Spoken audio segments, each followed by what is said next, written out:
San Francisco in the last few years has seen 11 Walgreens and 6 CVS stores just give up and close because that town seems simply beyond law, which is heartbreaking because I, like so many people, love that city, and I don't think it's corny to admit, yes, I left my heart in San Francisco.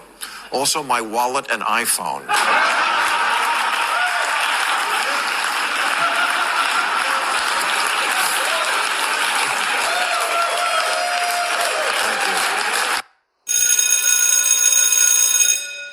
Good morning. It is Thursday, Delta Force Thursday, November the 23rd, Thanksgiving, and this is The True Conservative.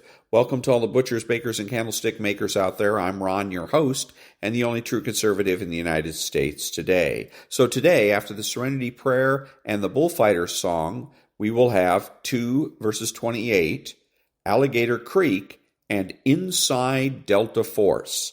All that and more when I get back.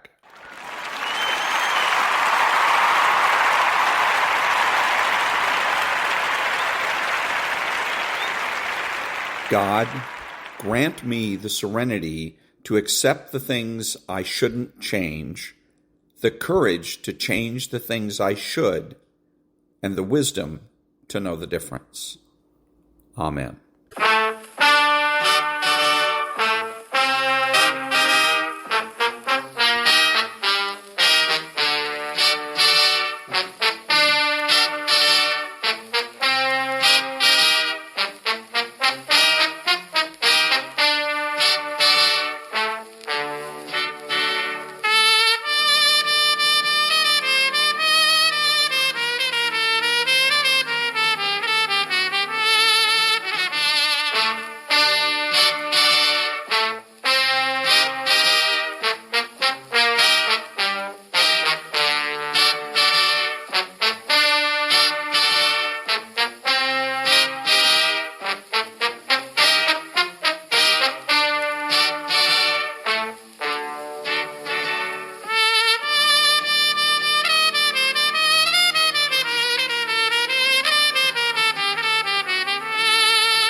Thank you. And now, 2 Israeli Phantoms versus 28 Egyptian MiGs in 1973. On the afternoon of the 6th of October 1973, a pair of Israeli Kornas fighter aircraft, the Israeli name for the F-4E Phantom, spur into life and race into the sky unaware of what is to come their way. The sky behind them rapidly fills with a swarm of Egyptian MiGs. As the 2 Israeli aircraft make their way out to sea, behind them, their airbase is consumed by explosions. For the Israelis at Ophir and these pilots of 107 Squadron, war has just begun. This day would mark the beginning of hostilities between Israel and a coalition of Arab states, including Egypt and Syria. The coalition launches an attack during Israel's holiest day of the year, Yom Kippur. For the coalition, their aim is simple: to restore national pride in delivering a decisive blow to Israel, whilst also recuperating territories lost during the 1967 Six-Day War. Israel is initially caught off guard, and the unexpectedly sophisticated air defense tactics now employed by the Egyptian army blunt the Israeli Air Force's ability to retaliate. At 2 p.m., some 220 Egyptian aircraft had been simultaneously launched from across Egypt to strike their targets at the same time across the Sinai. As they reach their targets, they meet no meaningful resistance. To their surprise, there is no radar or communications jamming. The Egyptians successfully catch the Israelis off guard. On the southern tip of the Sinai Peninsula, Ophir Air Base lies next to the town now called Sharm el-Sheikh. Early in the morning, Israeli fighter crews had been readied for quick reaction duties.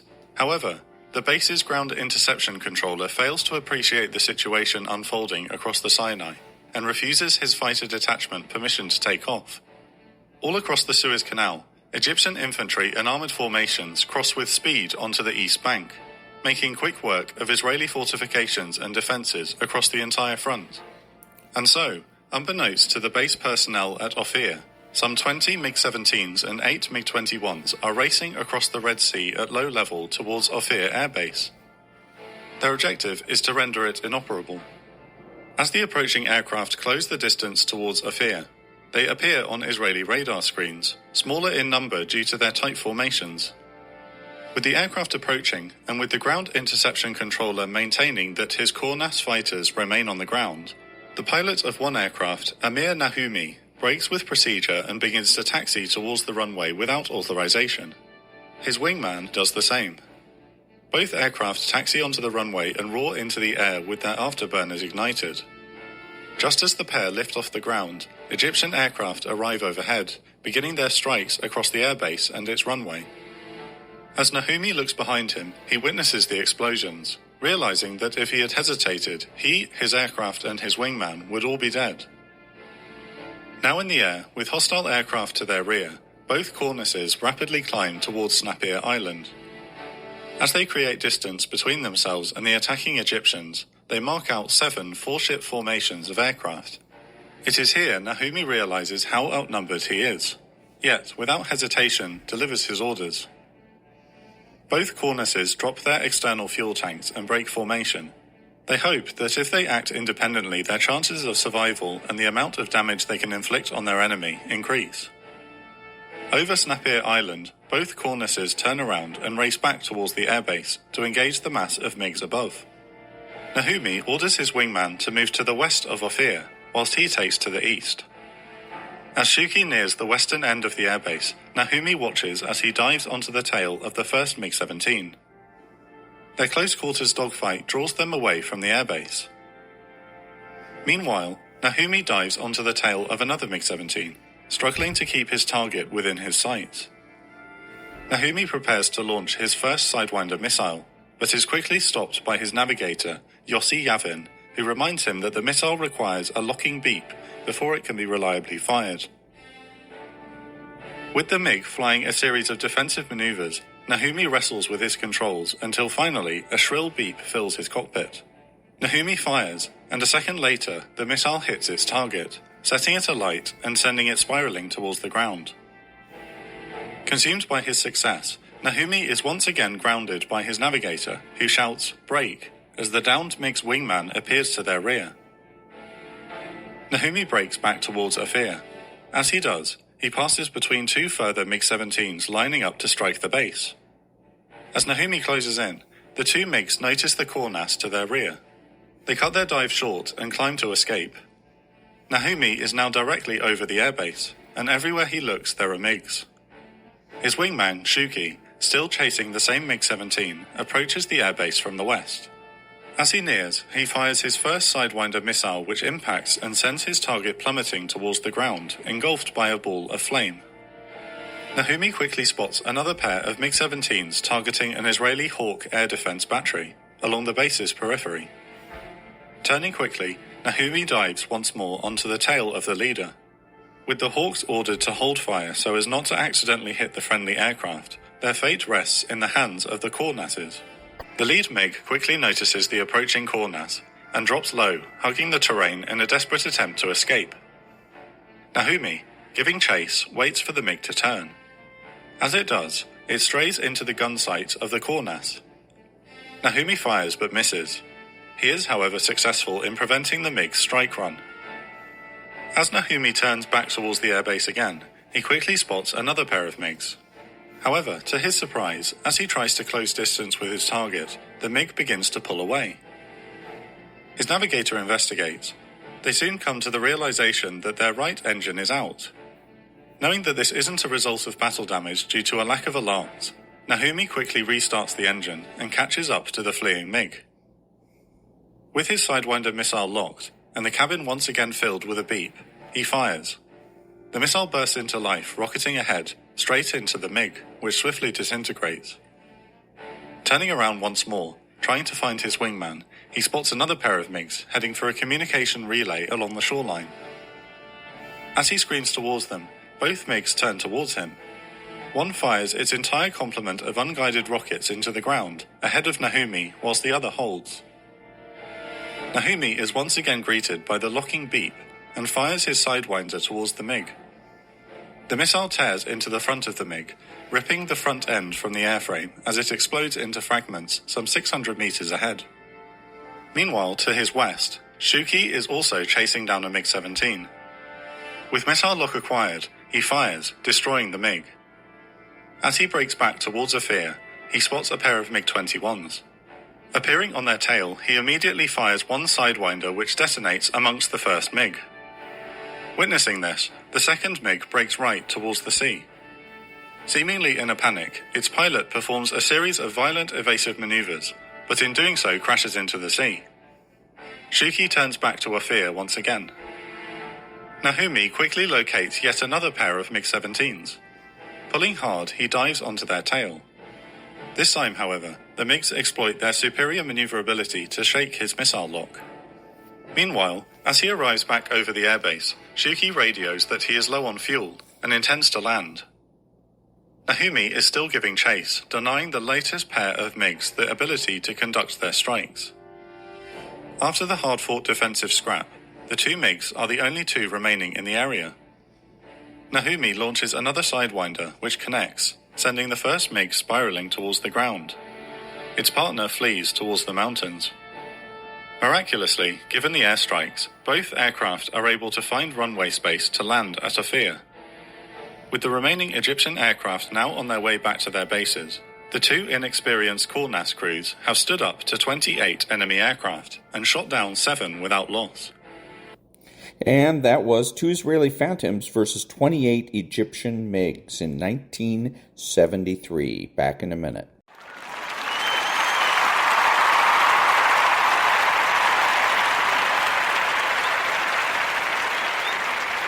Thank you. And now, Guadalcanal, the Battle of Alligator Creek, 1942. At 6:14 a.m. on the 7th of August 1942, Japanese personnel on the island of Guadalcanal and nearby Tulagi and Gavutu Tanambogo are awoken by a bombardment by U.S. Navy cruisers and destroyers against suspected Japanese positions on the islands. American transports move into position to disembark thousands of Marines on Guadalcanal. But as the young men come ashore, they find no Japanese resistance. The arrival of American forces has taken the Japanese completely by surprise. For months, the U.S. Navy's Chief of Naval Operations, Admiral Ernest J. King, had wanted to take the offensive in the South Pacific.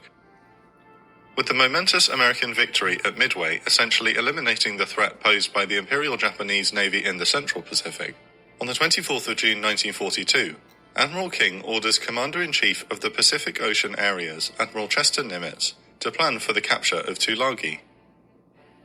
However, when American radio intelligence indicated the Japanese were building an airfield on Guadalcanal, threatening Allied supply lines to Australia, the island was included as a target for the operation. To carry out the assault, the underprepared US 1st Marine Division is hastily assembled in New Zealand to undertake what was now known as Operation Watchtower. Now, on the 7th of August, Marines land on Tulagi, Guadalcanal and Gavutu Tanambogo. On Guadalcanal itself, the Marines face almost no opposition and gradually move inland, but on Tulagi and Gavutu Tanambogo, the Marines encounter ferocious opposition from the Japanese and suffer considerable casualties in grueling battles to root out the Japanese defenders. It takes until the next day for Tulagi and Gavutu Tanambogo to be finally declared secure. Almost all of the 850 Japanese defenders of these islands are killed in the fighting, with very few being taken prisoner. The brutal fight for these tiny islands north of Guadalcanal is a horrific precursor of what is to come across the Pacific. As the 8th of August comes to a close, the Allied position appears relatively secure. The airfield on Guadalcanal has been easily secured. Furthermore, Japanese air attacks against the Allied fleet on August 7th and 8th suffered heavy losses and in return only sank a single American transport. However, all this changes in the early morning hours of the 9th of August, when a Japanese cruiser force under Admiral Mikawa ambushes and devastates 2 Allied cruiser forces in the dark waters off Guadalcanal. 4 Allied heavy cruisers are sunk for light Japanese losses in what becomes known as the Battle of Savo Island. Fortunately for the Marines, Admiral Mikawa chooses not to exploit his crushing victory by attacking the American transport fleet anchored offshore. Nevertheless, with their cruiser screen shattered, Admiral Kelly Turner has little choice but to pull his fleet out of the area, along with a significant amount of the Marines' intended supplies, and 1,800 Marines of the 2nd Marines who have yet to disembark. With the departure of the transport fleet, the Marine commander, Major General Alexander Vandergrift, has just under 11,000 Marines to protect the newly acquired airfield on Guadalcanal, and over half of these are on Tulagi and Gavutu Tanambogo.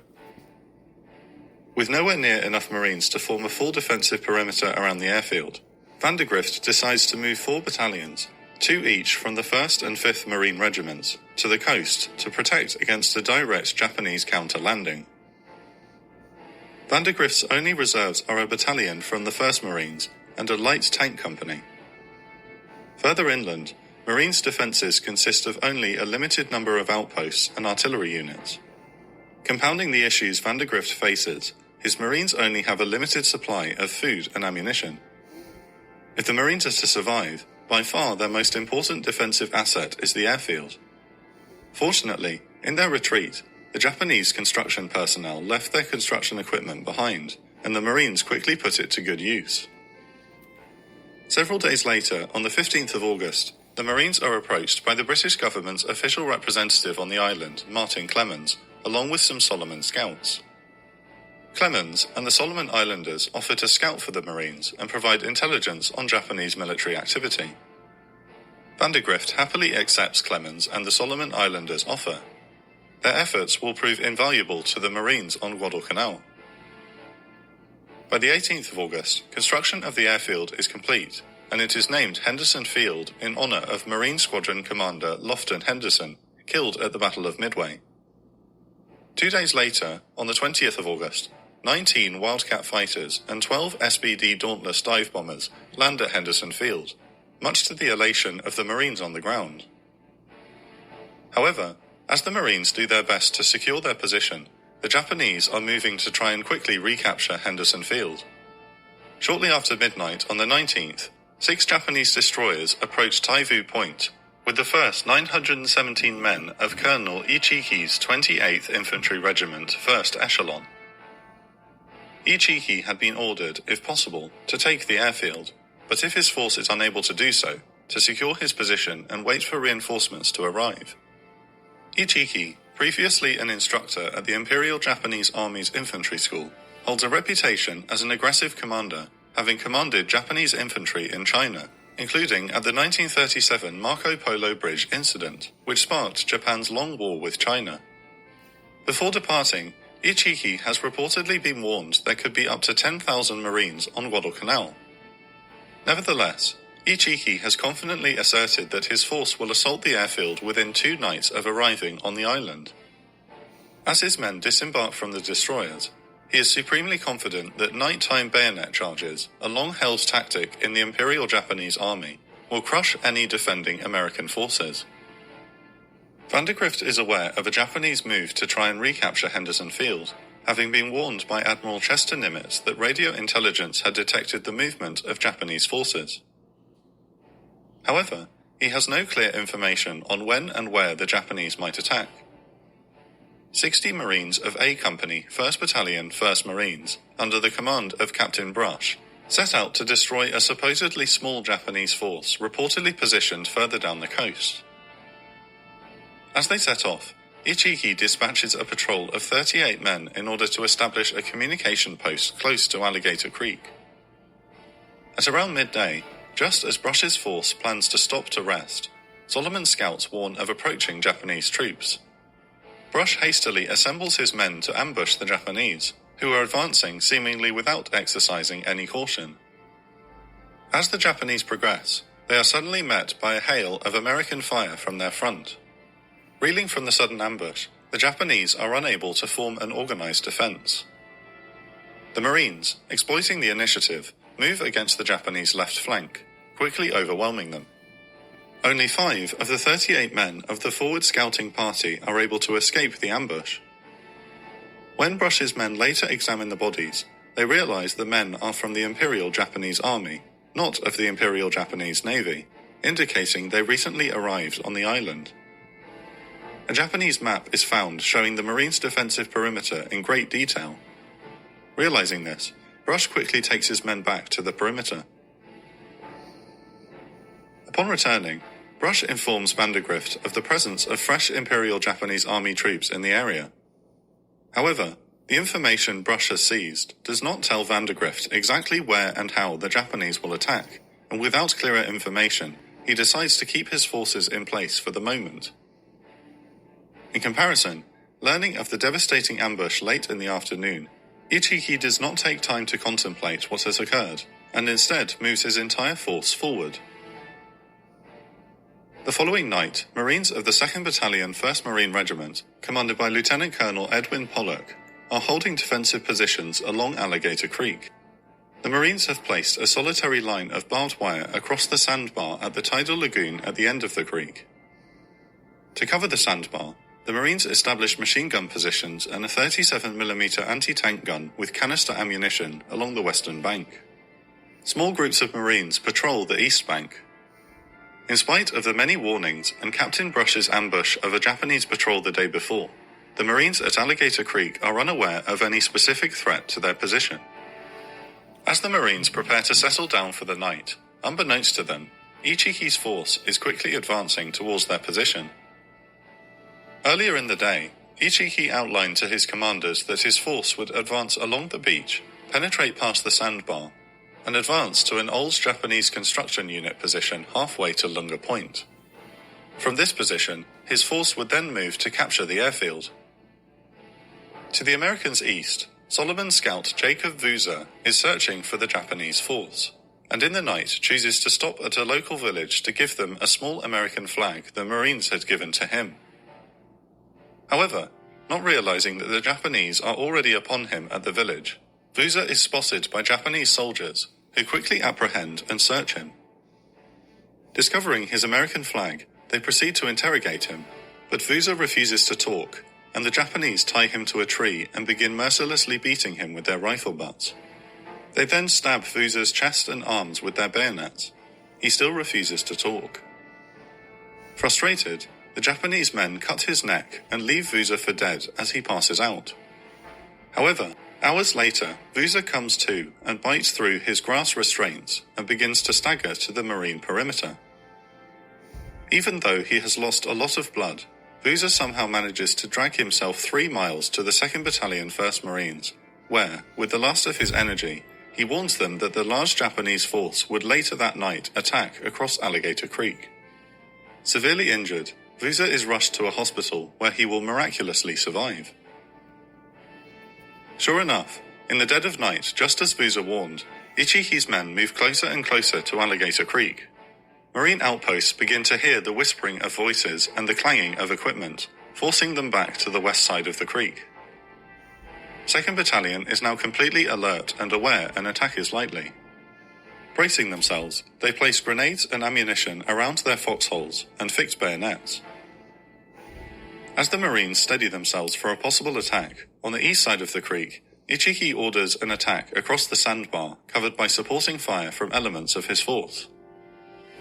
Finally, at 2 a.m., a green flare is launched from the east bank, illuminating the lagoon. As it eerily lingers above them, 100 men of Ichiki's 2nd Company launch a ferocious charge over the sandbar. Covered by machine guns and grenade dischargers, The men of 2nd Company shriek the ear-splitting cry of Banzai as they launch themselves into the attack. The Marines immediately react, opening fire with their rifles and BARs. Clearly a major attack, American 60mm and 81mm mortars begin to pound the area as 30 caliber and 50 caliber machine guns unleash a hail of fire against the Japanese as red tracers crisscross the lagoon. As the Japanese continue to charge through the torrent of fire, the Marines' 37mm anti-tank gun fires canister rounds into their ranks. 122 lead balls scythe down groups of the onrushing Japanese. Despite the murderous wave of fire, the undaunted men continue to charge forward over groups of their dead and wounded comrades. Those leading the charge who manage to survive begin to pile up at the barbed wire a little under 30 meters from the Marines' line. Some are able to cut the wire or throw themselves over it.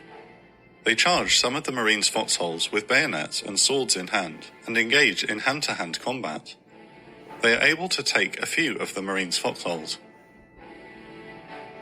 At the point of the Japanese assault, a 3-man Marine machine gun team desperately fights to stem the Japanese advance. Private John Rivers fires belt after belt of machine gun ammunition at the charging Japanese before taking a round to the face. As he lays dying, his comrade, Corporal Lee Diamond, keeps up the fire before himself being wounded in the arm. Taking over from Diamond, Private Albert Schmid continues laying down fire with the machine gun until a grenade explodes in front of him, sending fragments into his eyes, blinding him and throwing him back. Despite this, Schmid drags himself back into position and continues to fight back with his pistol. As the Marines fight the Japanese at point-blank range, further up the creek, a Japanese machine gun team positions themselves in an abandoned Amtrak. From this position, they bring flanking fire onto the 37mm anti-tank gun, striking the gun crew and forcing them away.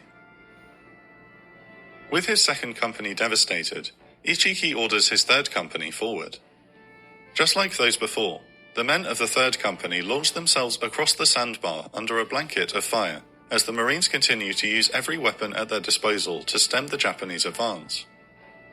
Yet again, despite their furious charge across the sandbar, most of 3rd Company is cut down. Further up the creek, Ichiki's 1st Engineer Company launches an attack across the creek itself. Slowed whilst trudging through the water, just like their comrades, they too are smothered by a hail of fire, and many are cut down. A few make it to the Marine positions on the west bank, and are able to silence a 37mm anti-tank gun before being killed. Just behind the front line, Lieutenant Colonel Pollock is surveying the battlefield and decides to stamp out the Japanese gains at the sandbar with an attack by a platoon from G Company. The platoon advances and gradually roots out and kills all the Japanese that penetrated the Marines' position. Behind the Japanese line, the 3rd Company's commander pleads with Ichiki to withdraw, but he refuses and plans a 3rd attack. Japanese machine guns and 70mm guns move up to the east bank and try to pick off Marine positions. In response, Marine commanders call in artillery support, and 75mm rounds begin to plaster the east bank. This forces Ichiki to move his headquarters back further behind the line. Despite the decimation of his force so far in the battle, Ichiki orders his 1st and best company forward for a quick surprise attack. Instead of charging across the sandbar, Ichiki's 1st Company moves out and wades through the surf on the beach towards the American line. Ichiki hopes his 1st Company will be able to outflank the Marine positions covering the sandbar. But despite his optimism, the Marines spot the 1st Company wading through the water and prepare for an attack.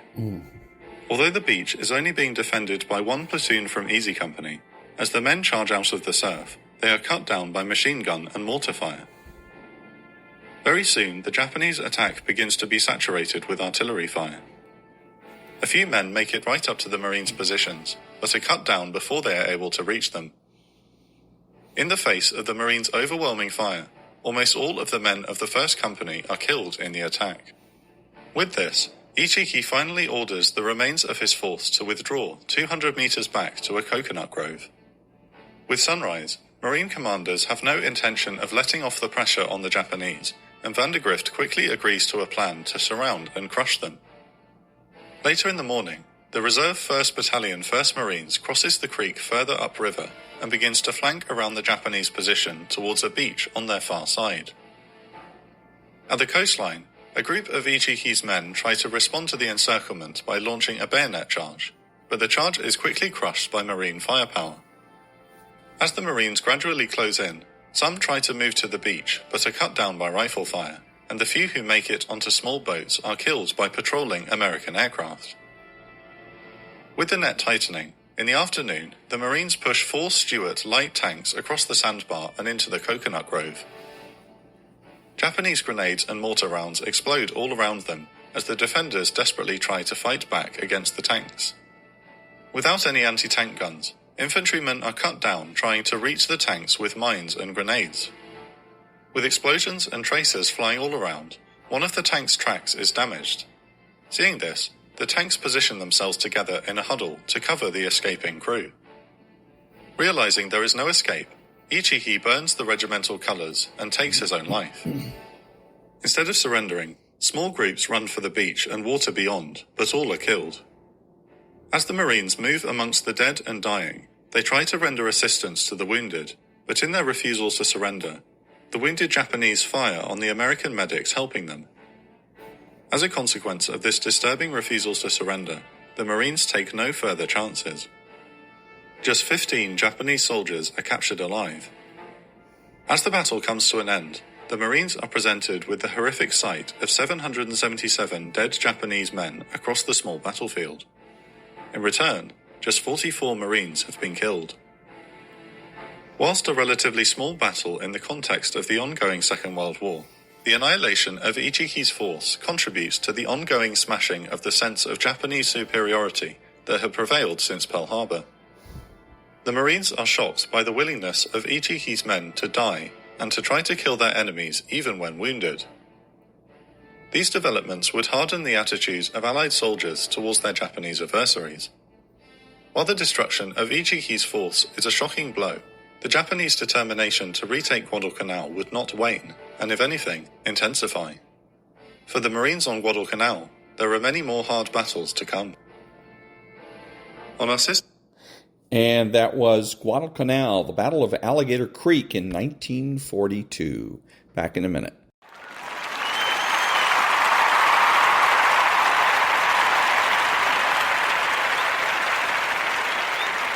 Thank you. And now we pick up where we left off with Inside Delta Force. Things went so smoothly all in all that it was a pretty dull exercise. In order for us to rotate everyone through the various positions on the detail, we broke into 2 groups and alternated, working day and night shifts. That was what helped set up the incident I remember most vividly about protection training in Washington. The detail I was working had the night shift that particular day, and for the evening, we would be taking the president to a performance at the Kennedy Center. That meant we had time to get in a little exercise before we took over from the other detail at 1600. So 5 or 6 of us took advantage of the downtime to go for a little run on the canal towpath that runs parallel to the Potomac River. After 3 or 4 miles, we turned around to head back to our hotel to get cleaned up and ready for work. A couple of guys raced on ahead while the rest of us loped back along the pathway, soaking up the pleasure of being outside and alive on a beautiful late spring day.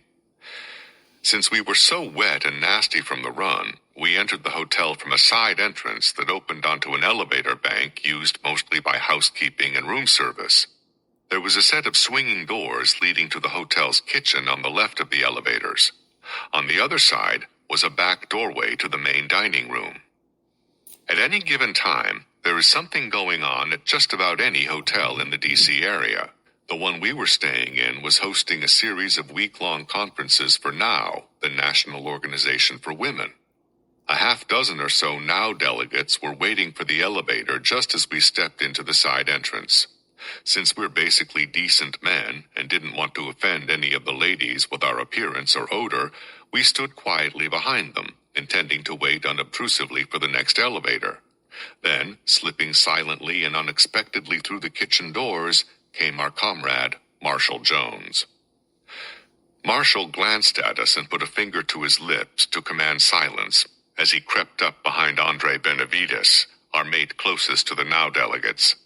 Andre was just a few paces behind the women, with his back to Marshall, and was standing there with his hands on his hips, dripping sweat on the floor. Marshall crept forward, leaned down, and took the hem of Andres' running shorts between his thumbs and forefingers. In one fluid movement, he snatched the unsuspecting Andres' shorts down around his ankles and instantly dove back through the kitchen doors. It happened so fast we were all stunned, but no one more so than the poor victim of Marshall's Pearl Harbor-like sneak attack.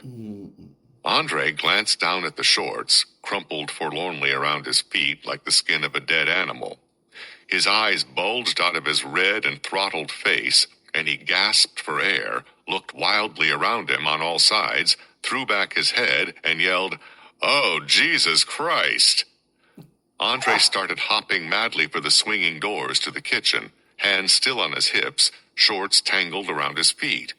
He probably would have gotten away with it if it hadn't been for his involuntary bellow of shock and horror. Startled by the wail of despair behind them, the women waiting for the elevator turned, in unison, just in time to see a beautifully built, sweaty man wearing only a jockstrap around his vergüenzas and terror on his face, frantically hopping sideways for the safety of the swinging doors. His quickness and the way he moved reminded me of a crab skittering across the beach for the refuge of his burrow. We all stood there in stricken silence, 8 people thrown together by chance, frozen motionless and afraid to look at one another or acknowledge what we had seen. 16 downcast eyes followed the synchronized arcs of the swinging doors as they slowly came to rest. We were all too shocked to say or do anything. Then the doyenne of the group, an expensively dressed, dignified, and very formidable-looking woman, arched an eyebrow, slanted her eyes at her friends, then at us, and dryly announced, I think I'll come here more often." We fell on one another, choking and sobbing with laughter. As you might suspect, Andre didn't think it was that damn funny. JT was his roommate and reported back to us that when he got upstairs, Andre was walking in tight circles, spitting angry curses, first in Spanish and then in English. Andre's dignity had been bruised and he was pissed.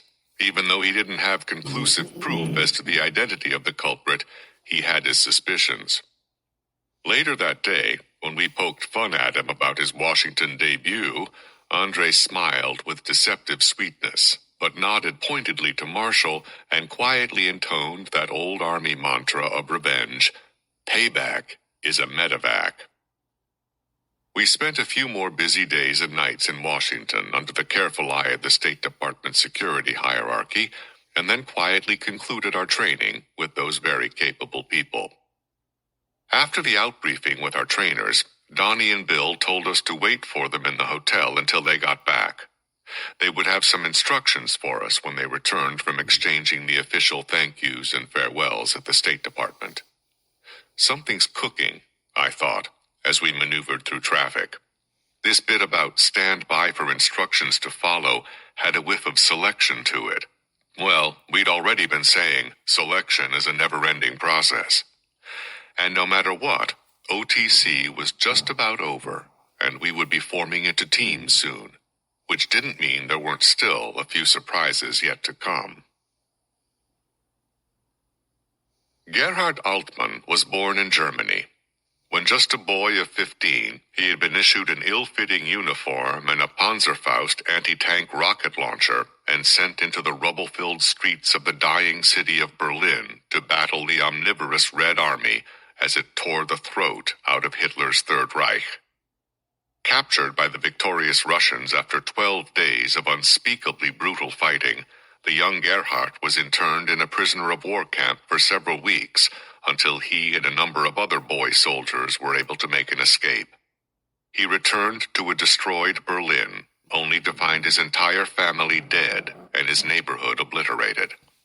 Gerhard survived that terrible post-war winter by his wits and the sheer toughness of youth.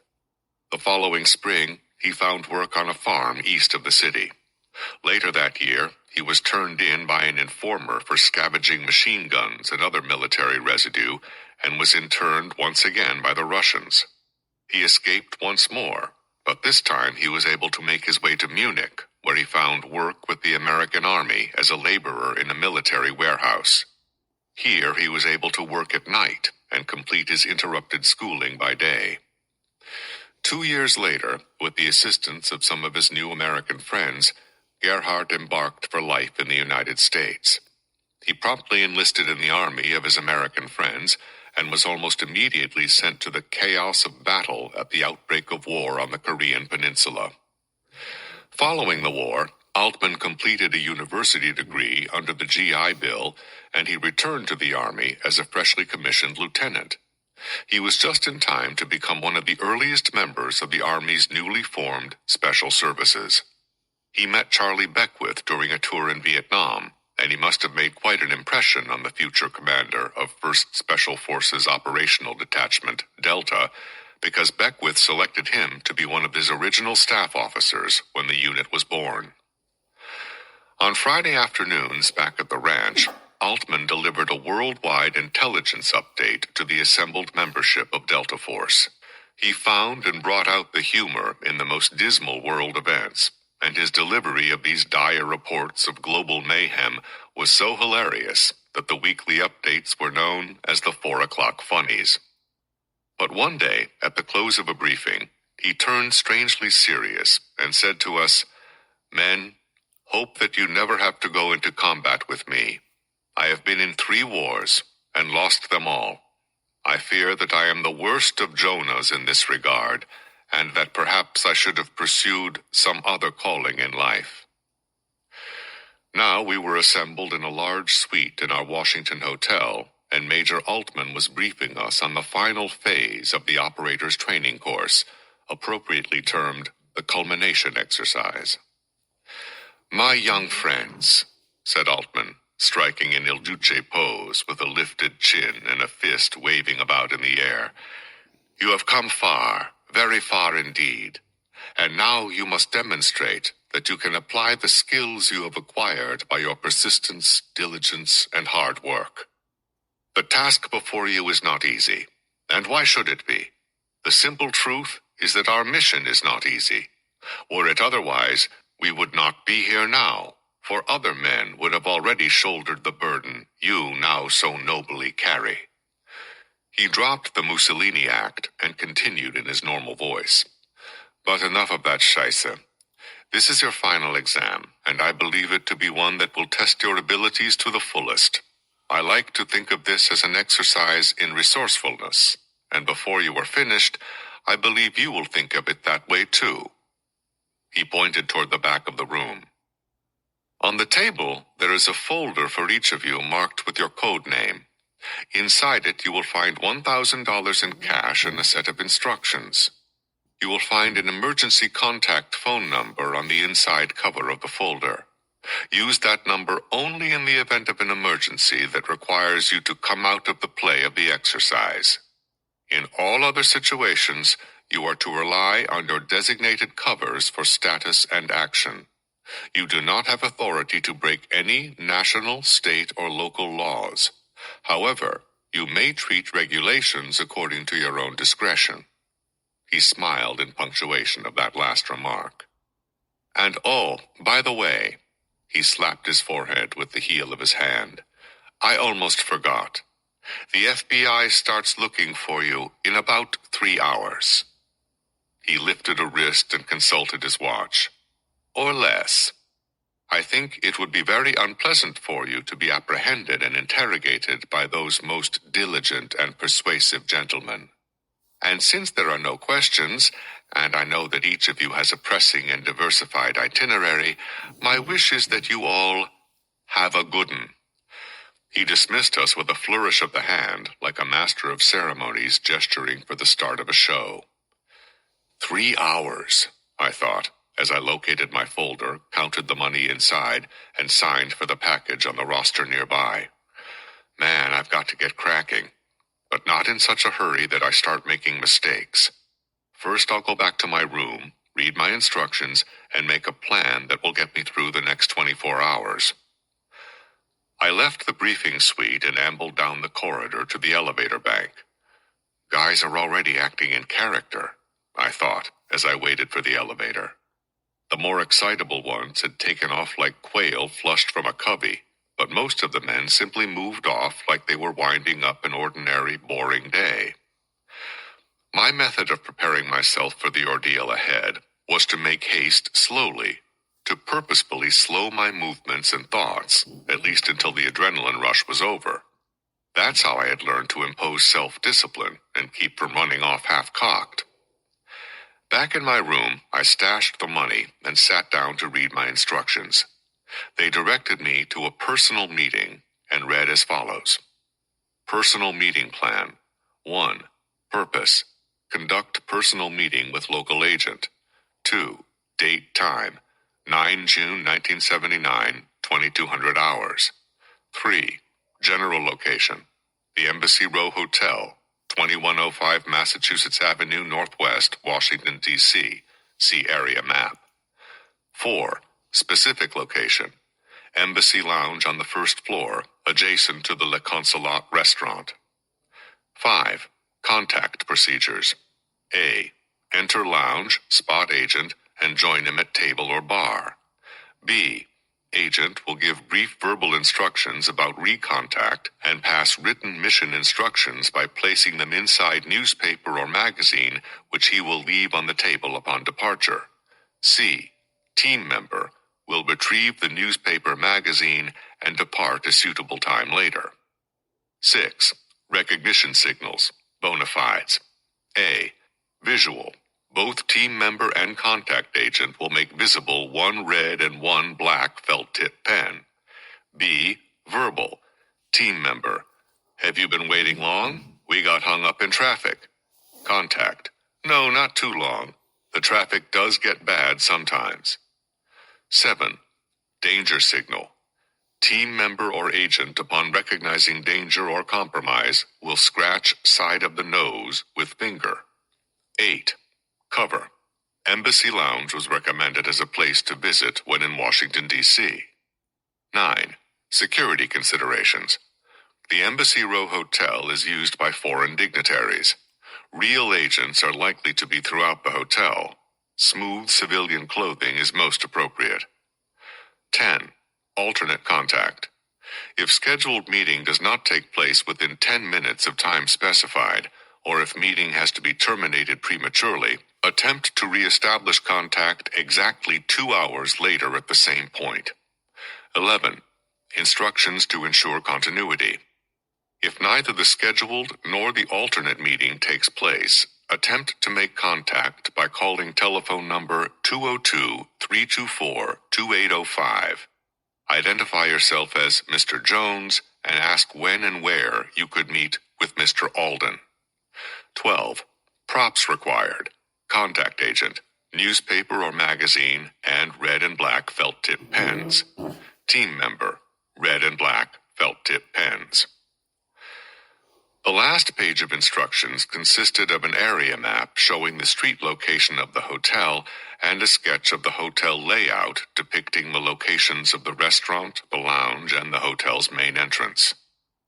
After reading the meeting instructions, I called the front desk and extended my stay in the hotel for 2 days. Then I got out the yellow pages and looked up the numbers of several van rental companies. I wrote the numbers down on a scrap of paper from my wallet instead of the pad from the nightstand. No need to leave behind any impressions of those phone numbers. Then I went back to the hotel section in the yellow pages and copied the numbers of 6 D.C. area hotels to the phone pad. I called each number and inquired about room availability and price. When I finished, I pulled the page with the numbers off the phone pad, tore it into small pieces, and threw them in the wastebasket. All I wanted to do was leave just enough evidence of a trail to slow down any trackers. I knew the FBI would start here at the hotel, and I wanted to keep their attention focused here for at least one night. By then, I would have put some distance between where they were looking and where I actually was. I needed to trade space for time. I checked the room to make sure I hadn't left anything behind that I didn't intend to leave, and made my way out of the building. I was traveling light, with only a small suitcase and a suit bag, so luggage was not a burden. I walked a few blocks from the hotel, hailed a cab, and told the driver to take me to the train station. As soon as we pulled up to the station entrance, I paid the driver, told him to keep the change, and hopped out. I walked inside the station, wandered through the building, and came back out again through a side entrance where I caught a cab to the Greyhound bus station. I know Gerhardt had said we had a 3-hour window of grace before the hunt started, but I didn't believe it, and felt it was better to get with the program right away. At the bus station, I changed clothes and stashed my luggage in a locker. I wouldn't leave it there very long, but I didn't want it with me for a while. At a payphone outside, I called the van rental companies whose numbers I had written down in the hotel, and selected the one that seemed to be the smallest company of all, one not affiliated with any national chain. "Yes, sir, that's right," I said to the manager. "Just a decent cargo van I can use to move to my new apartment. No, I don't have anything really heavy, mostly just my clothes and some other personal things. I don't have much in the way of furniture. Biggest thing I own is a television set and a bag of golf clubs." "What's that?" "Okay, that's just what I need, and the price is good. I'll be there by 2 o'clock. "Thank you, sir. See you then." With transportation taken care of, I decided to have a bite of lunch and do some planning. I thought about the rest of the day while I had a sandwich at a small diner near the bus station. No need to make any plans for tomorrow, because more than likely I'll be responding to whatever instructions I receive at the meeting tonight. For now, I just needed to make the most of the time I had until the meeting at 10 o'clock tonight. I finished my sandwich and went to collect my van. The vehicle was just about perfect. 7 years old, no side or rear windows, cream-colored with a few dents and scrapes here and there. Yep, she'd do just fine. I left a cash deposit instead of using a credit card and drove off to find a Kmart. It didn't take long to find one.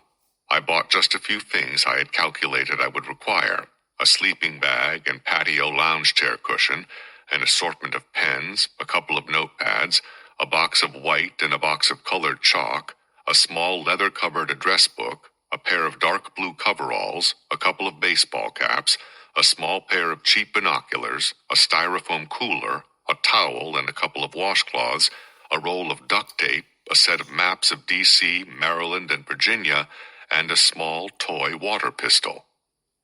Next stop was a grocery store, where I picked up fruit, canned goods, saltine crackers, several jugs of water, and a bottle of household ammonia. Then I drove around to the back of the store and found the last items I needed at the dumpsters: a couple of cardboard boxes to hold my goods, and a 5-gallon plastic bucket with a lid to serve as a chamber pot.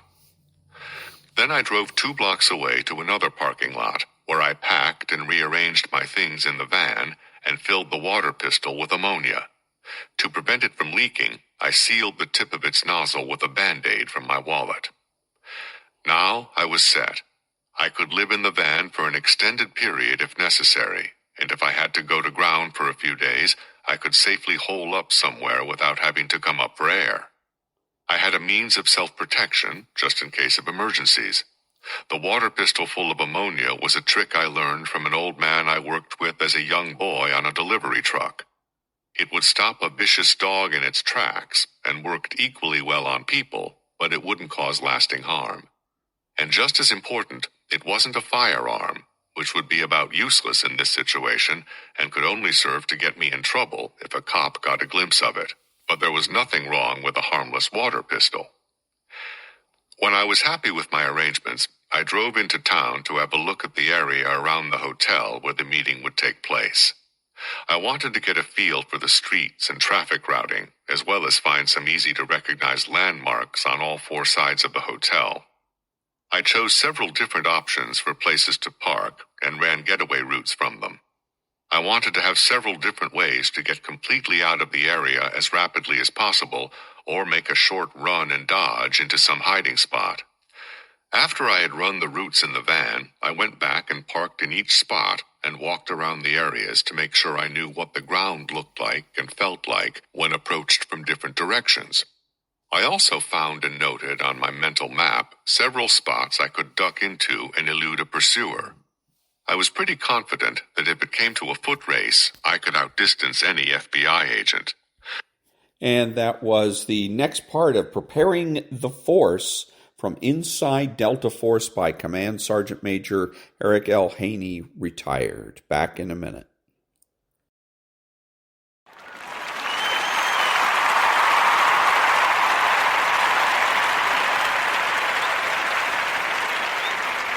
Thank you. This is Ron, your host, the only true conservative in the United States today, bidding adios to all the butchers, bakers, and candlestick makers out there, and reminding you to be honest, smart, and beautiful, and remember that the left has no authority, no power, and they can't win.